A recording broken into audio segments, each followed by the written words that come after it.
C'est l'heure de politique en partenariat avec Slate.fr. Bonsoir Jean-Marie Colombani. Bonsoir Roselyne. Et bonsoir à Virginie Leguet, à vos côtés, de Virginie Leguet de Paris Match. Et ensemble, nous recevons notre invité Bernard-Henri Lévy. Bonsoir. Bonsoir. Philosophe.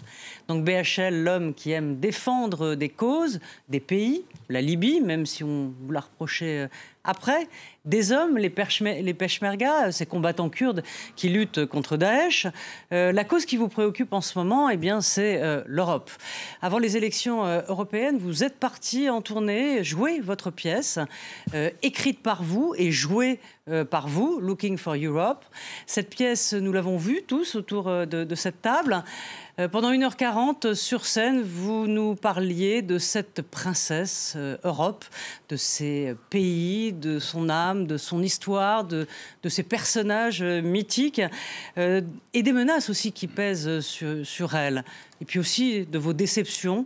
Et on vous a senti, avant ces élections européennes, sur scène, inquiet, mélancolique, une sorte de chant du désespoir avec cette montée des nationalistes qui avait l'air de vous faire mal. Donc la question que j'ai envie de vous poser, c'est, dans le fond, est-ce que vous êtes rassuré après le résultat de ces élections, même si, bon, les problèmes sont encore là et ils sont peut-être à venir encore. Mais vous êtes soulagé ?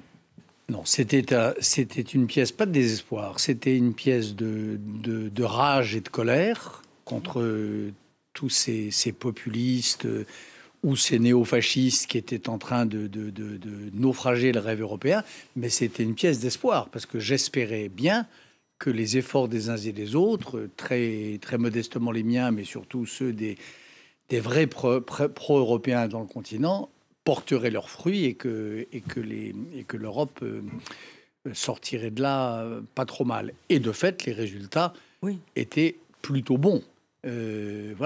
Orban, qu'on vient de voir, ne l'a pas emporté. Le groupe que rêvait Salvini et dont rêvait Steve Bannon ne s'est pas constitué. Le Front National, le Rassemblement National n'a pas fait le score qu'il espérait. Donc je crois que le barrage a été contenu. Que le barrage a fonctionné et que la vague a été contenue. Mais tout de même, il reste des défis et il reste des périls qui guettent l'Europe. Les mêmes. Il reste trois périls. Il reste les partis populistes, c'est-à-dire ces gens qui, en pleine conscience, veulent en finir avec les valeurs humanistes et les valeurs libérales en tous les sens du mot. 2, le découragement des Européens, qui a été surmonté à la veille de l'élection. Il y a eu un vote, moins d'abstention, etc. Mais il y a quand même un découragement latent.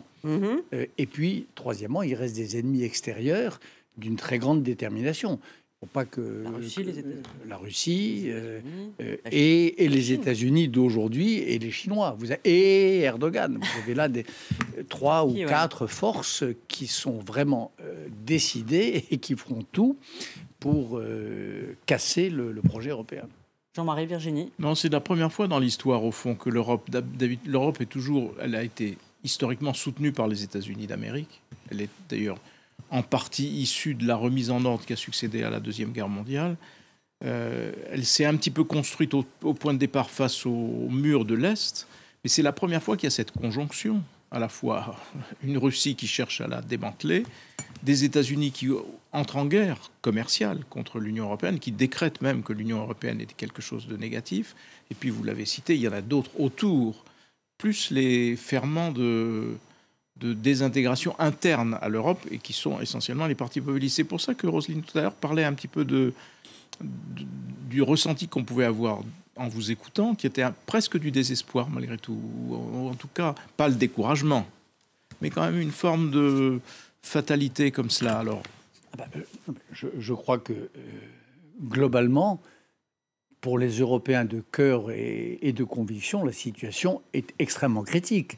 Et elle est même presque tragique, parce que c'est vrai que ces vieux peuples d'Europe qui sont des peuples pacifiques, qui ont même cru que l'histoire était terminée. Ils ont à affronter là des défis absolument majeurs, avec des puissances qui se remettent en mouvement.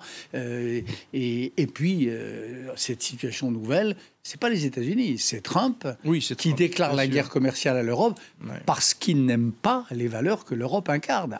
Au point de départ, chez Trump comme chez Poutine, il y a une détestation idéologique de tout ce que l'Europe représente. De cet espace de liberté, de ce sens de la laïcité, de cet esprit d'humanisme, de libre examen. Tous les deux détestent ça. Pour Trump, ça manque de virilité, ça manque de contact direct avec la voix authentique du peuple, tout ce que nous savons. Donc, ne s'accorderait-il que sur une chose? À mon avis, il s'accorde sur beaucoup d'autres, Trump et Poutine. Qu'il y aurait celle-là, c'est sans doute le trait d'union. Virginie. Je voulais en revenir au scrutin français. On a vu l'émergence de la liste de M. Jadot et on a surtout vu l'émergence d'un nouveau vote, le vote des jeunes, qui jusqu'à présent ne se manifestait pas lors des élections européennes. Est-ce que c'est pas ça la très bonne nouvelle des élections 2019? Oui, c'est le vote des jeunes en général et c'est le fait que les jeunes se sont... Enfin, une partie de la jeunesse d'Europe s'est réveillée dans ces semaines-là en comprenant que cette Europe qui était comme l'air qu'ils respiraient, qui leur semblait être un donné, qu'elle était précaire et qu'elle pouvait aussi bien se défaire que se faire. Je crois qu'il y a, moi je le vois même autour de moi, je le vois dans les publics que j'ai rencontrés dans toutes ces villes, à Prague, à Varsovie, à Barcelone, etc., partout, des jeunes gens, il y avait un public très mêlé, mais il y avait beaucoup de jeunes gens qui découvraient ça, qui découvraient que contrairement à ce que notre génération avait cru, c'est-à-dire que l'Europe, elle était inscrite dans le sens de l'histoire et qu'elle était irréversible, eux ont compris qu'elle était révocable. Pour eux, c'est encore plus que pour ma génération, comme l'air qu'ils respirent. Ça leur semble évident, la libre circulation, la révolution culturelle de l'euro, etc. Mais ils ont compris que c'était révocable, que ça pouvait se rebrousser chemin. Alors cette Europe qui a été construite après la guerre, il y a quelques jours, on célébrait les 75 ans du débarquement allié sur les côtes normandes. Les alliés d'hier... Regardons-les aujourd'hui. La Grande-Bretagne qui va sortir de l'Europe et qui claque la porte et avec un Premier ministre qui risque encore improbable, Nigel Farage. Les États-Unis qui veulent affaiblir l'Europe. La Russie, vous le disiez aussi. Donc l'ordre de 1945, imposé par Roosevelt, il est terminé. C'est un nouveau désordre qui va arriver? Bien sûr. Et ça, vous savez, la géopolitique, c'est la métaphysique, c'est pareil. Et d'ailleurs, même autour de nous, on voit bien dans les conversations, dis-moi quelle est ta géopolitique, je te dirai quelle est ta métaphysique implicite. Ouais. Donc c'est presque l'ordre métaphysique du monde d'après 45 qui est en train de vaciller. C'est au-delà je veux dire par là, des systèmes d'alliance. C'est vraiment l'histoire avec un grand H qui s'est remise en mouvement. Il y a d'énormes mouvements tectoniques qui sont en train de s'opérer. Et tout ça, 45, c'était l'ordre des vainqueurs, évidemment, et l'ordre des anti... Mais c'était d'abord l'ordre des anti-nazis. C'était une certaine grammaire des relations internationales, une certaine grammaire des relations avec des peuples avec eux-mêmes qui s'était mise en place. Tout ça vole en éclats aujourd'hui. Oui. Donc c'est un... Et ça va donner quoi ce désordre? Comme chaque fois que l'Europe... C'est quoi? C'est les nouveaux barbares Comme chaque fois...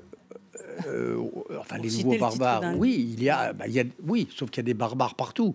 Il y a des barbares en Europe aussi. Bien sûr. Oui. On parle de la barbarie intellectuelle, antidémocratique. Voilà, les Black Blocs sont des barbares et les voyous publics russes qui chassent le Tchétchène dans les rues de Moscou sont des barbares. Et une barbarie intellectuelle aussi.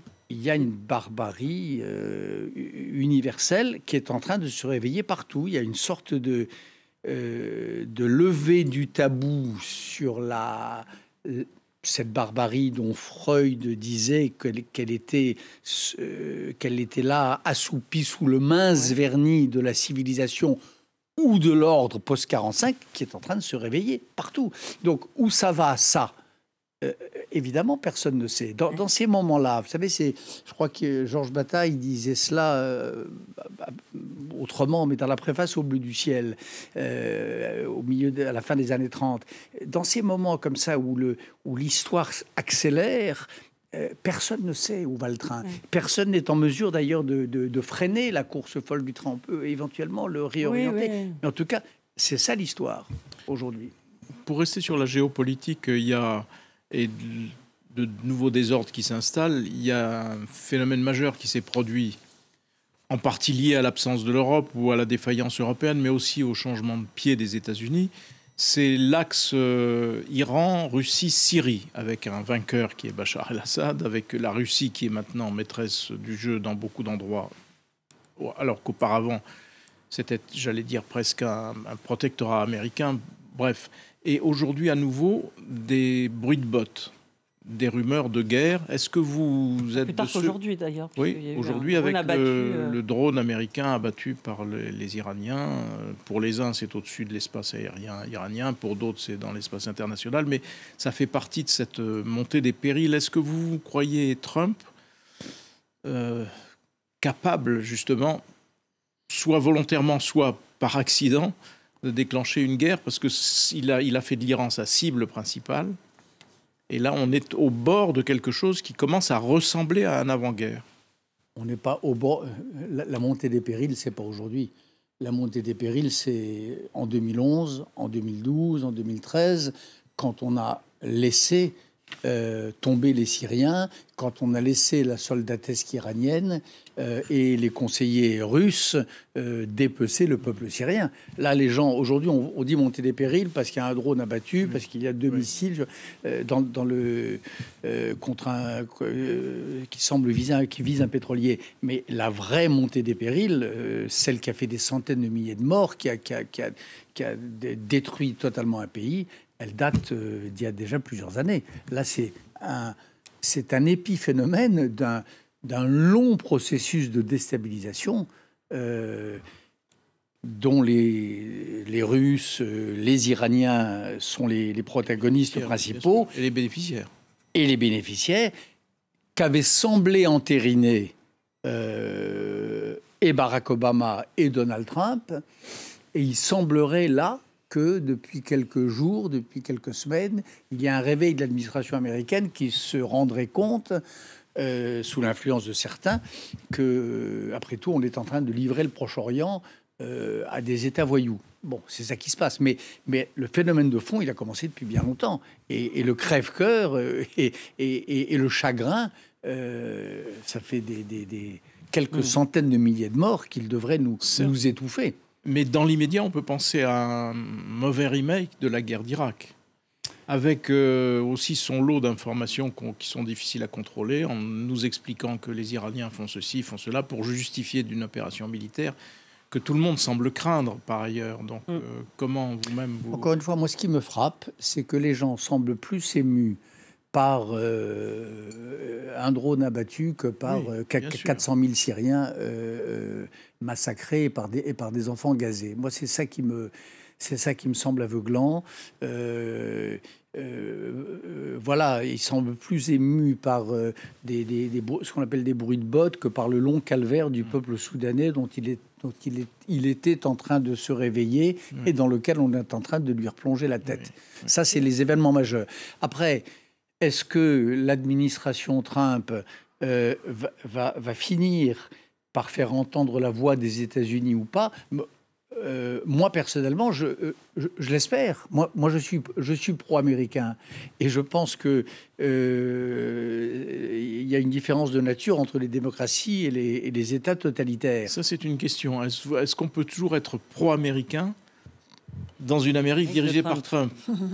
Parce que c'est même au-delà de la caricature de l'Amérique, puisque à la fois il détruit les fondements de l'ordre international qui était celui au sein duquel nous pouvions prospérer, et en même temps il détruit une bonne part des valeurs de la société américaine elle-même, en tout cas celle qui avait prévalu. L'ordre international, il est en train de le détruire.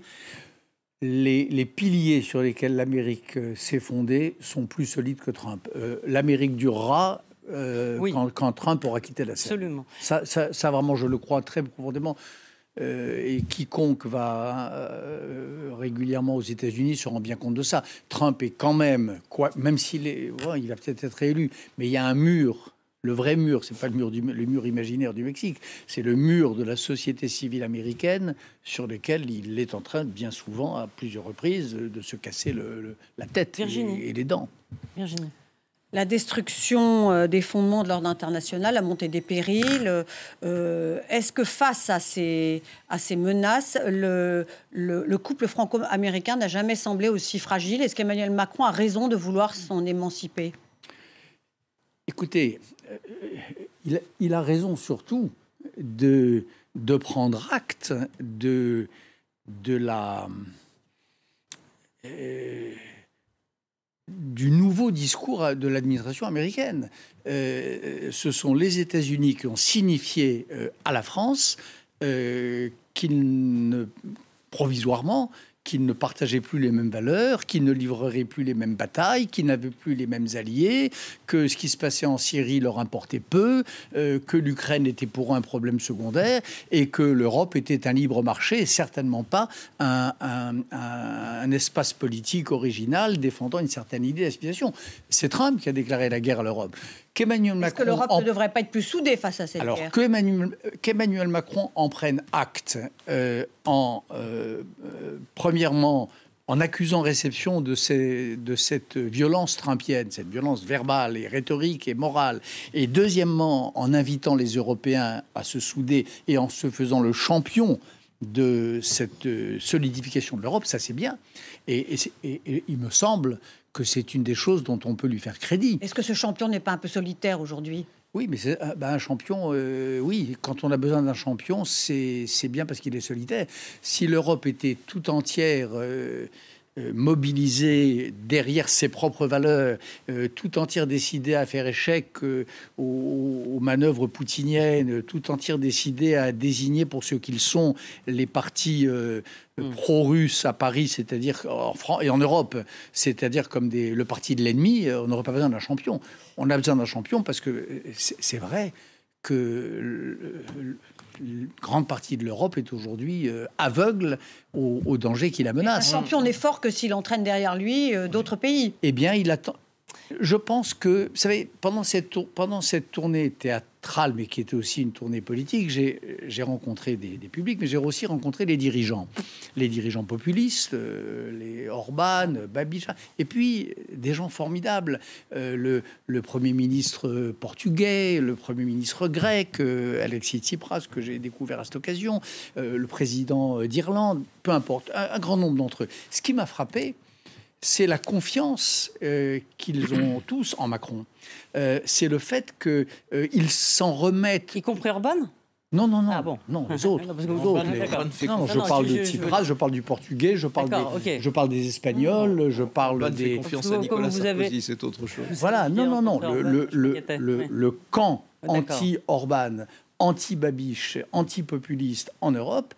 ils brûlent des cierges s'ils croient au ciel, ils font des prières profanes s'ils n'y croient pas, pour la victoire de Macron. Oui, mais ça, Bernard-Henri Lévy, ça c'était au départ. Et c'est vrai qu'il a été, il a été accueilli comme ça. Mais dans la pratique et dans la réalité, il se heurte à un président qui fait en Europe ce qu'il fait en France. C'est-à-dire qu'il pense qu'ayant fait un beau discours et un grand discours, tout le monde va suivre. Personne ne suit parce que ce n'est pas comme ça que les choses se construisent. D'abord, il faut être un peu moins monarchique dans l'attitude vis-à-vis des autres Européens.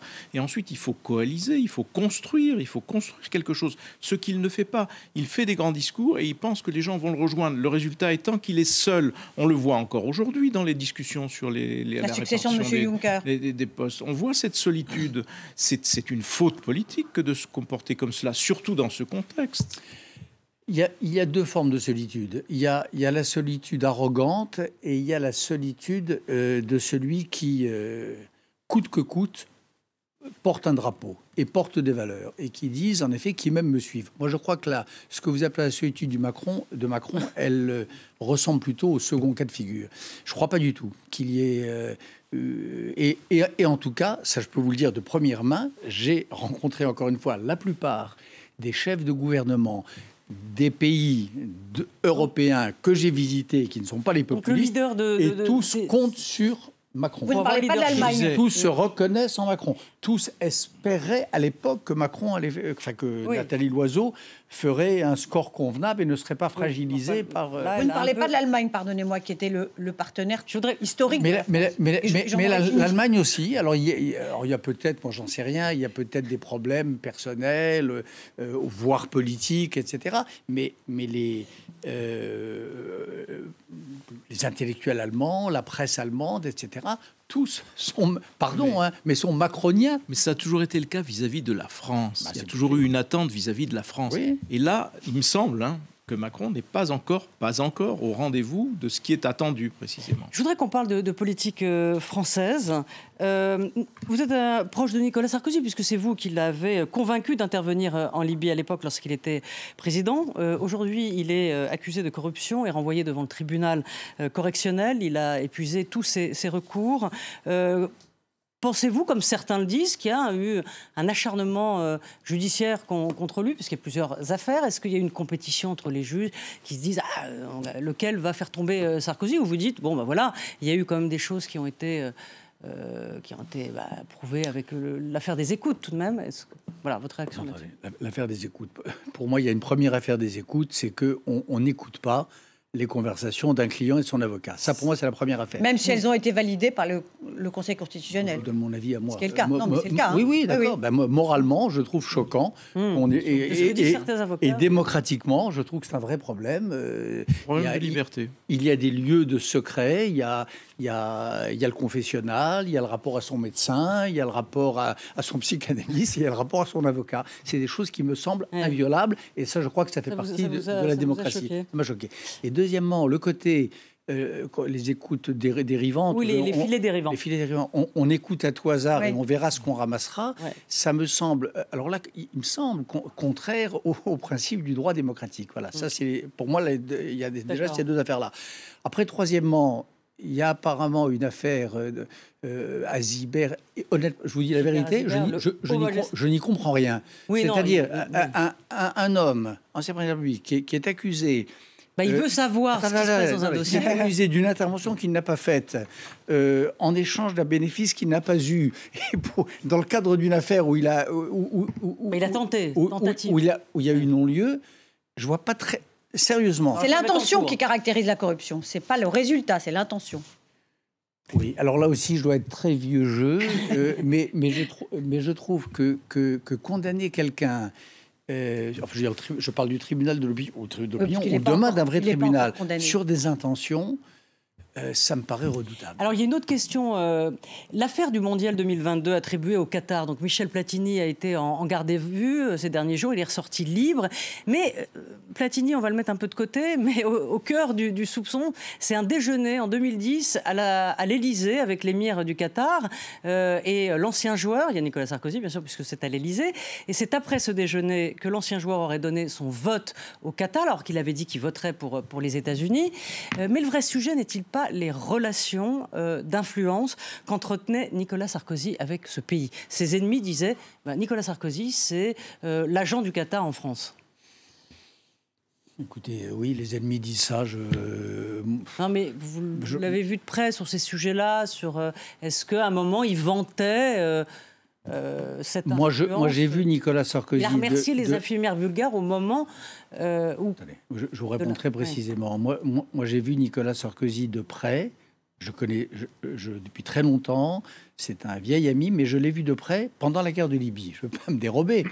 Je l'ai vu là pendant plusieurs mois. Et je ne l'ai jamais entendu me dire que le Qatar était l'allié essentiel.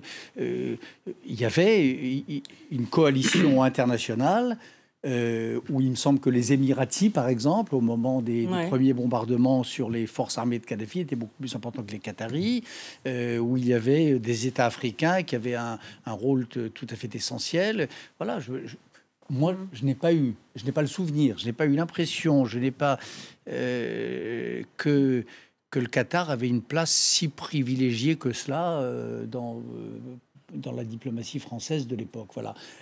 Après, la France, au-delà de Nicolas Sarkozy, à mes yeux, a beaucoup trop d'indulgence, mais ça vaut pour tous les présidents successifs depuis 25 ans.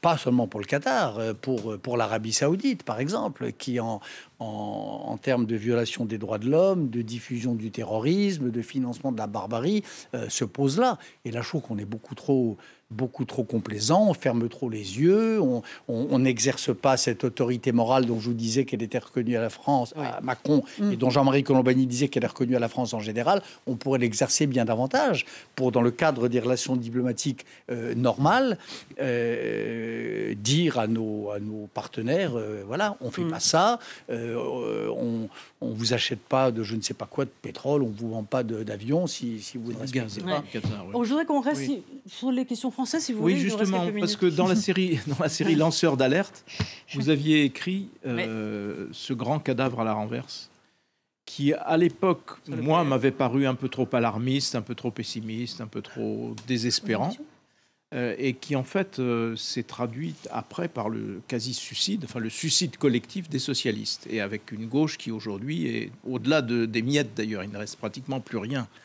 Donc comment aujourd'hui regardez-vous cette gauche? Est-ce que vous lui donnez une petite chance de se reconstruire? Si oui, comment? Autour de Mélenchon, probablement pas, j'imagine, compte tenu de son résultat récent. Est-ce que la défaite précisément de Jean-Luc Mélenchon n'ouvre pas un espace de reconquête pour une gauche qui voudrait redevenir elle-même, c'est-à-dire social-démocrate, ou pas? D'abord, je crois aux idées plus qu'aux appareils. Et les appareils ne sont que les incarnations provisoires des idées. Donc, il y a 10 ans, dans ce livre, avec un peu d'avance, j'annonçais la mort inévitable du Parti socialiste. C'était ça le grand cadavre à la renverse. Mais j'annonçais cette mort inévitable parce que l'idéologie même dont il est un des surgeons, pas la gauche, le socialisme, ce corpus doctrinal à plusieurs têtes, né quelque part au milieu du 19e siècle, est mort. Voilà. C'est pas la gauche, c'est pas l'existence de justice qui est morte, c'est pas la révolte devant les inégalités, mais c'est les solutions que, de manière plus ou moins radicale, a prétendu y apporter le socialisme. Le socialisme, c'est fini. Et c'est fini, d'ailleurs, pas depuis la chute du mur de Berlin. C'est fini depuis probablement la fin des années 60.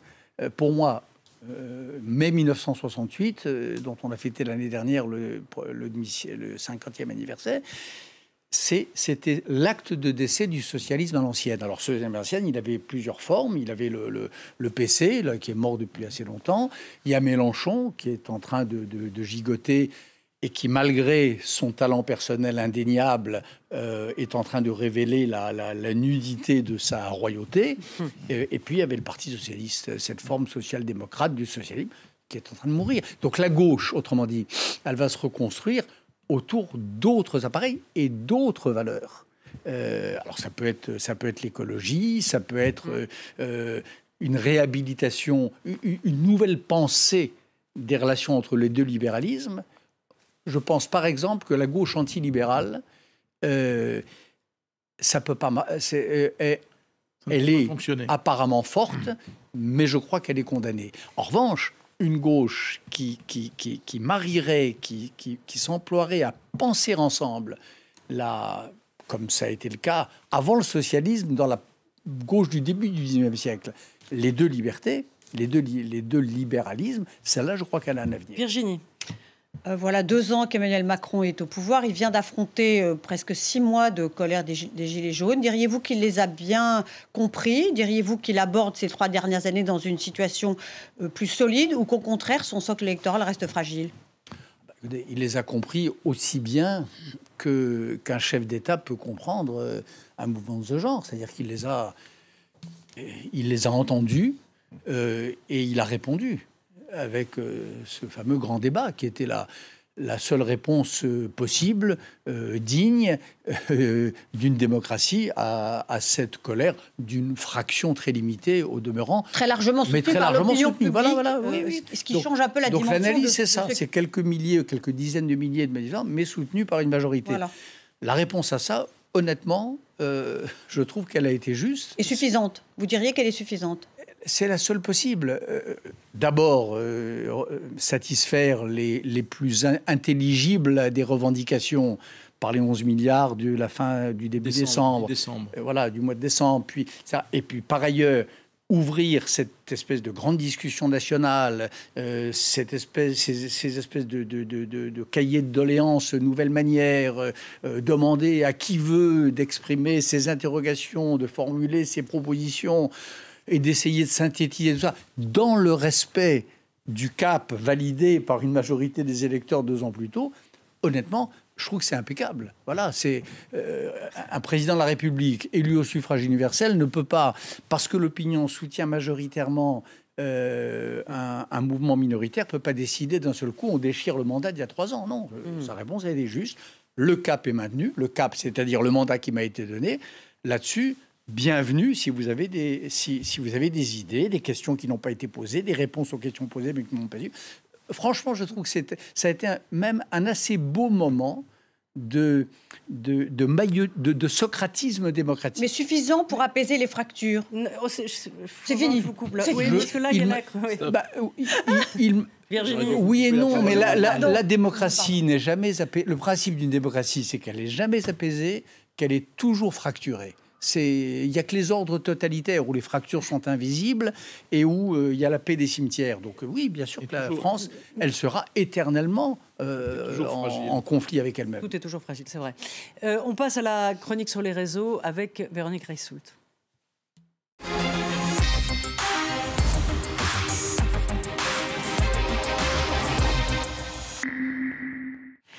Bonjour. Bonjour Véronique. Bonjour.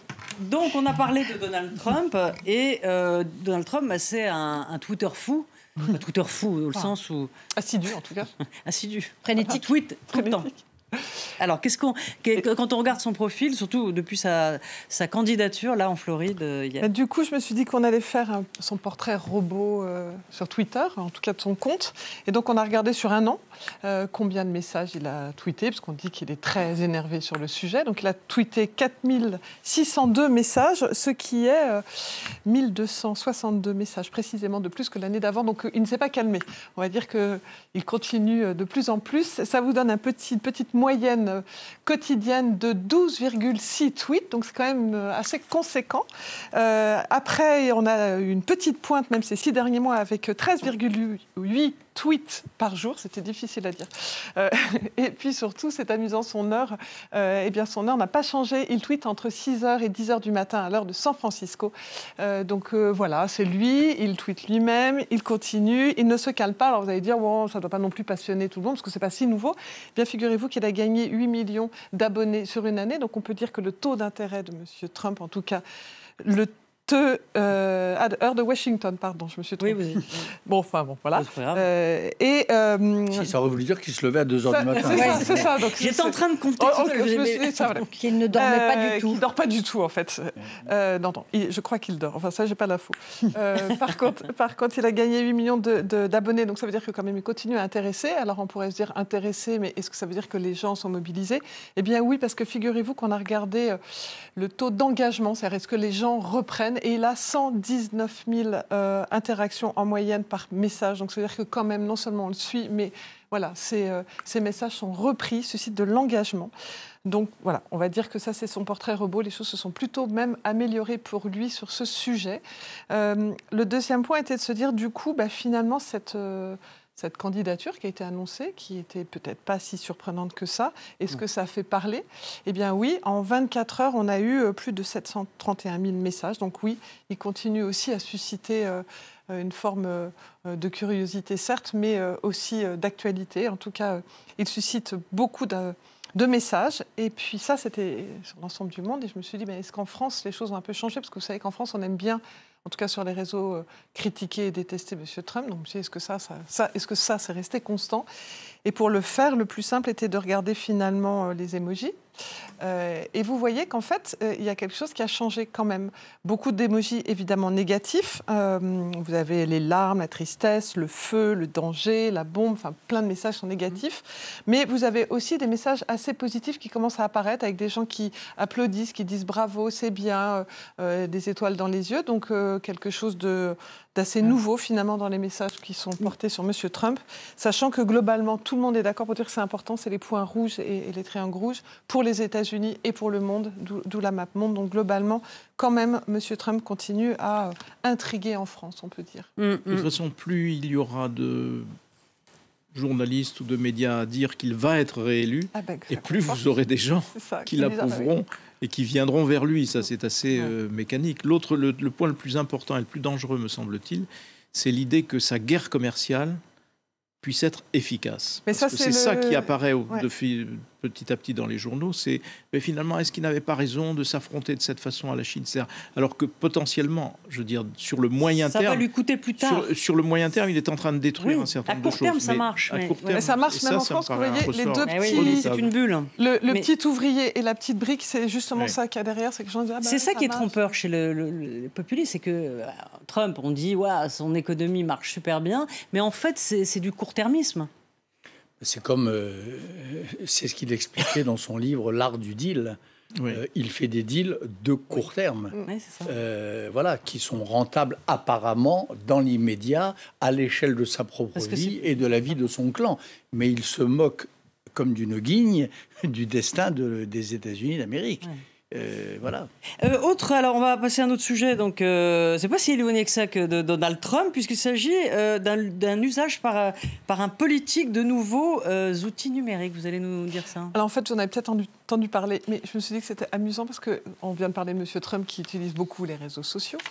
Et au Pakistan, cette semaine, il y a un ministre qui a fait un Facebook Live. Et dans les Facebook Live, vous savez qu'on peut mettre des filtres des plus subtils avec des têtes de chat, des oreilles de lapin, enfin des trucs qui franchement sont passionnants, qui crédibilisent certainement la parole politique. En tout cas, ce ministre pakistanais s'est retrouvé affublé pendant un discours qui était éminemment sérieux, une conférence de presse très sérieuse. Il s'est retrouvé avec ses oreilles de chat et ses petites moustaches. Ça a beaucoup fait parler.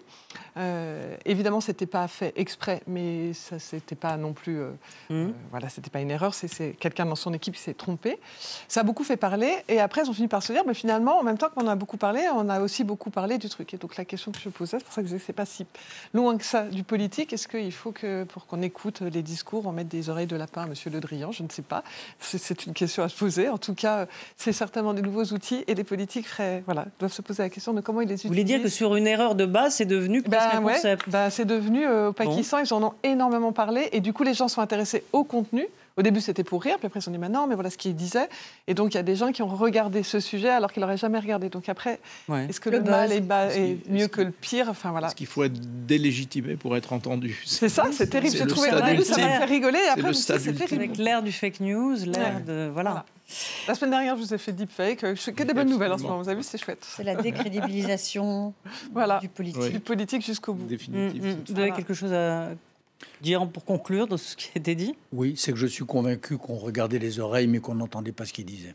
Non, mais après, je pense profond, mais je crois pas. Il faudrait vérifier. Bon, je parle pas pakistanais, donc je peux pas vous confirmer que les échanges étaient pointus. Mais ça mériterait de regarder ça. Je suis convaincu que cette image a été un choc au Pakistan, mais je suis convaincu qu'on ne l'a pas entendu pour autant davantage. Bon, Véronique, vous n'avez plus qu'à vous mettre au pakistanais. Voilà, je vais me mettre du soir. La semaine prochaine. Voilà. Donc, merci Bernard-Henri Lévy. Merci. Donc, on peut retrouver le texte avec des versions différentes, puisque vous adaptiez vos versions en fonction de l'actualité aussi, dans le prochain numéro de La règle du jeu, et ce sera en septembre. À la rentrée, absolument. Voilà, et en librairie. c'est un très beau texte. Merci d'avoir été notre invité. Merci à Jean-Marie et à Virginie et à Charlotte Urien-Tomaca pour avoir préparé cette émission et à toute l'équipe technique. À très vite.